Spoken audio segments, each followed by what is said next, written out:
So, very welcome to this open house, as we call it. Today I'm going to tell you a little bit about what we have been doing in Georg for the last years, and we always have on these open houses a few lectures on projects that we are supporting or working on. And today we have 4 projects, but in addition to this 4 project presentation, I will tell you a little bit about Georg in general, what we have been doing, and what the aim is of the work. So, with no further ado, I'll just go into the presentation and tell you a little bit about how we have been maturing and strengthening our project or our cluster cooperation through these years. You know that, of course, geothermal and renewable energy is very important to Icelanders. And this graph here in the corner here, down in this corner here, shows us how renewable energy has been increasing a lot over the past like 50 or 60 years or so. And geothermal energy is a very big part of this growth, and of course very important. District heating part is, of course, maybe the most important one, but also electrical generation as well.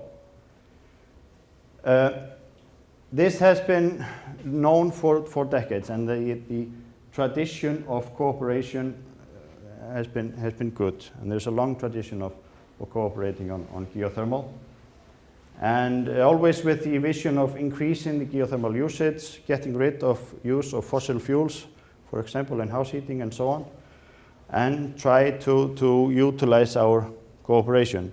One of the good things with Icelandic development or development of geothermal in Iceland is that the open source or open access of data, more or less, that has helped us a lot in this creation. It has increased the cooperation between different stakeholders, institutions, and so on in geothermal sector. And you can see here that to sort of work on a geothermal cluster, you need all these institutions and universities and so on to work together, and we have. And actually, we actually had a cluster cooperation long before people realized that a cluster cooperation was some sort of a theory. And this, you could say, this comes to the foundation of a cluster, that you will not create a cluster. It's something that already is there, and you just use it, you just manage it, and so on. And people realized this in 2000, and we could say 7 to 2010 or something like that. And in that period, actually in 2009, 2 different parties or fragmentations of the cluster actually initiated a cluster cooperation. This was Georg on the research side, and we got a fund from the Science and Technology Project Council of Iceland to do our work. And on the other side, you could say, is the industry, where we have Iceland Geothermal forming more of a business-oriented cluster. And these 2 actually initiatives were formed without knowing of each other. And first we asked ourselves, is this going to be a problem to have 2 sort of corporations working on the same issue, more or less? Do we have some kind of a conflict of interest or something? And when we started working together and talking, we actually saw that there was not a conflict there. There was more of a cooperation opportunity, because as I was telling you about earlier, that we have 1 cluster, you could say, but we have 2 cooperations or cluster cooperations in this. We have Georg, which is on the research side, and then we have Iceland Geothermal on the other side.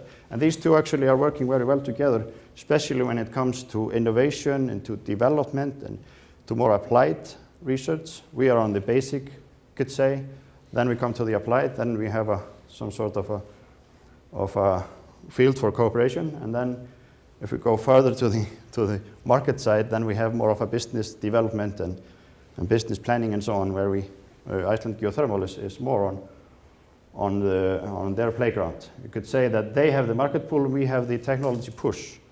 So these 2 are working very well together. But if I go a little bit deeper into what we are doing in Georg, we were, as I said, founded in 2009. We got a grant for 7 years, 70 million per year for 7 years. And this was in beginning of 2009, so we are coming to the latter part, you could say, of this grant period. We have 23 partners. You can see the logos here, and we are very much focused on trying to linking together the knowledge axis or the science axis with the industry axis, trying to sort of pull out basic research and so on, and trying to get it to the business side, meaning that we will help the geothermal sector in decreasing, for example, risks, increasing knowledge, and so on. We have both Icelandic partners and foreign partners as well. We have about 6 foreign partners. We have partners from France, from the US, from New Zealand, and from Sweden and Germany. And then, of course, we have a lot of cooperation with other partners as well. We look at our work, or our you could say our cluster cooperation are founded on 4 pillars. We have the support for project, where we are actually using the fund that we got to sort of lubricate cooperation between partners in the cluster. That's the blue square there. And then we have what we call the service, where we are trying to service the cluster cooperation. The partners of the cluster, we are managing projects, and we are helping out in any way we can, setting up some match meetings and so on. Then we have grant application support, where we try to help partners to sort of apply for funds, both Icelandic and abroad. Of course, there is a focus there on EU projects and so on. Myself, I am you could say the Icelandic representative of the European research program in Horizon 2020, so there is quite a good link there into these programs. And then we are also like disseminating and promoting what we are researching and so on. So that's the fourth pillar. Go a little bit into the collaboration project. We have had 4 calls where we actually called for applications. This was in the first part of Georg, where we sort of were collecting a portfolio of projects to work on, and we did it through open calls. And we got 22 research projects through these calls, with a quite good you could say variation of cooperations. You can see it in this picture here. We sort of could divide it into like 3 or 4 categories, if you like.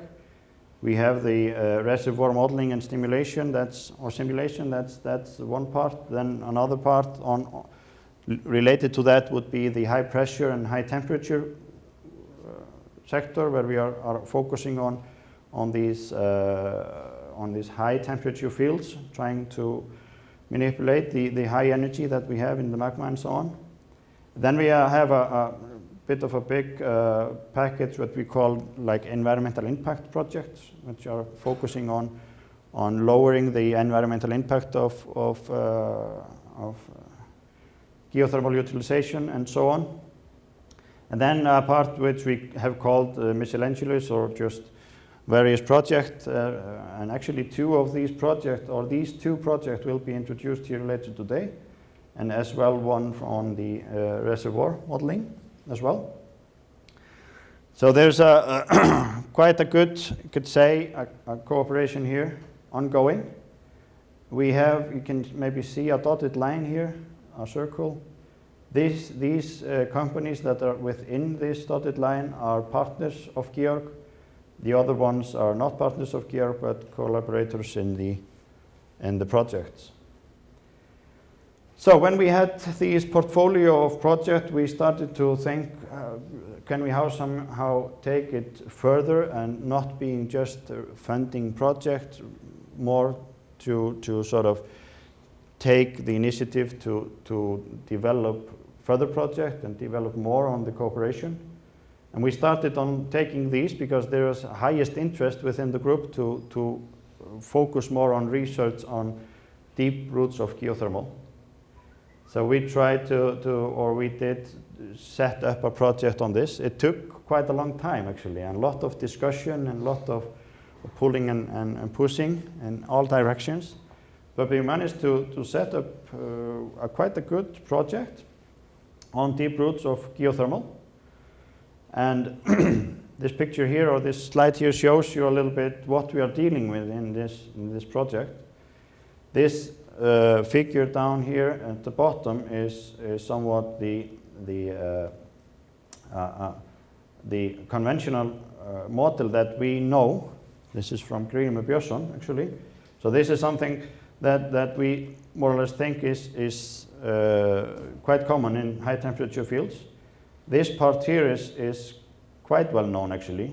You have the convection of hot water going, the hot water is going up in the middle and then it going out down to the sides and going down again, cooling up and so on. So this is something that we know quite well. But the area down here, below this dotted line here is something that we do not know as well how it works. So we have the magma here in the bottom, and then we have a lot of heat transfer somehow from this magma up to the geothermal waters up here, and it's the connection here between that we don't know too much about. How big is this layer? What is the nature of this boundary layer? How does the heat actually transfer from the magma into the fluid? Then again, we have something that has been called supercritical zone, or is a supercritical zone. We don't know if this is in all high temperature fields, or if there are some kind of special conditions that need to be set to sort of get this high temperature or this supercritical zone to be active, more or less. And then is the question, how does the heat go up? What is the nature of it? Then we are looking into trying to understand this by looking into old fossil eroded geothermal fields or areas. So we are studying and looking into this. And then we are also trying to utilize the latest technology like GPS and other technologies, or taking advantage of this information that we have here and try to sort of put that together with more traditional way of exploring geothermal field and see if we can somehow interpret the image that we got from the GPS and the more traditional, you could say, methods, and try to see if there is a link there, and that would of course be very interesting to see if we could actually just take a GPS photo for a period of time, and then you know what is happening in the field. Then the third part, more or less, is how do we handle this gigantic energy that we have in these supercritical zones and so on. So that's the third part, and you can see here these are the three parts. We have the exploration part, and we have Sigrún Hreinsdóttir, Hjalti Fransson, and Knútur Árnason as PIs, or principal investigators, in this area. We have the modeling part, where we are trying to model using mathematics and algorithms to understand or to somehow predict how it works down there. And then we have the third part, which is the utilization. The modeling part is run by Robert Montgomery, a US professor on this, but the Icelandic sort of part is run by Gunnar Gunnarsson at Orkuveita or Reykjavíkur, or Reykjavík Energy. Then in the utilization we have Guðrún Sævarsdóttir and Magnús Þór Jónsson. They are trying to understand how to handle these monstrous energies. Then again we want to take it a little bit further, and we want to take this environmental package as well and try to set up a project similar to the GRG project or Deep Root project on these environmental aspects. And we have called it waste to value, trying to see how we can take the waste out of the geothermal power plants and so on and create more value out of it. And we have set up 3 projects there, which we are actually defining right now, and we are not on that. We have not finalized every detail on that. But these 3 projects should more or less work on fuel gas production from geothermal field of the geothermal gases, utilization of geothermal heat in aquaponics, trying to use geothermal heat to gain more knowledge on how to grow different types of food, more or less, in the same area. And then thirdly, we try to somehow capture and utilize the silica and even other chemicals like precious metals and so on out of the geothermal power plant streams. And these are the 3 projects that we are actually working on right now, and hopefully in the coming like 2 or 3 months we have finalization there and can start working on these projects. These takes, of course, quite a time to develop all this and so on. This is something that you're quite familiar with. This is the work packages of Georg. And I wanted to set this up because to show you that you could say that the backbone of what we are doing is trying to increase value and try to stimulate innovation within this field, taking research knowledge out and putting it into use, more or less. And that's where the Startup Energy Business Accelerator kicks in, you could say. That this is something that we are working on together with Arion banka, Landsvirkjun, and Icelandic, or the Innovation Center of Iceland. And this is a business accelerator program. We have run it now for 1 year completely, and we are starting the second one right now. The facilitators of this is Clag Innovate and Iceland Geothermal, and they are doing a very good job on that.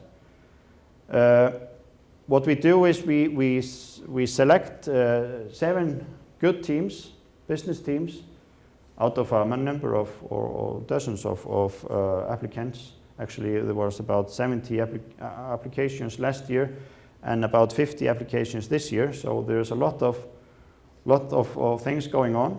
These teams get 5 million Icelandic kronur as a seeding fund, which is